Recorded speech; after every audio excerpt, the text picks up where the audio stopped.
যদি কেউ প্রথম রাকাতে ভুলবশত বা ইচ্ছাকৃত সূরা ফাতিহার পর সূরা নাস পড়ে ফেলে, তাহলে দ্বিতীয় রাকাতে তিনি কি করবেন? বিরাট জটিল প্রশ্ন। প্রথম রাকাতে সূরা নাস পড়ে ফেলছেন, সূরা নাসের পরে সূরাটার নাম কি? পরে কোন সূরা আছে আর নাই? তো শেষ রাকাতে প্রথম রাকাতেই যদি কুল আউযু বিরাব্বিন নাস পড়েন, তাহলে দ্বিতীয় রাকাতে এর পরে আর সূরা নাই, দ্বিতীয় নামাজে কোন দিক যাবে? সূরার ধারাবাহিকতা রক্ষা করা সুন্নাহ। নামাজের মধ্যে সূরার ধারাবাহিকতা রক্ষা করতে হয়।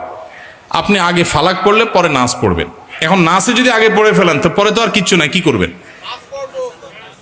এর উত্তর হলো দ্বিতীয় রাকাতে আবারও সূরা নাস পড়বেন, এবং এর কারণে আপনার কোনো গুনাহ হবে না, যেহেতু আপনার অনিচ্ছাকৃত হয়ে গেছে।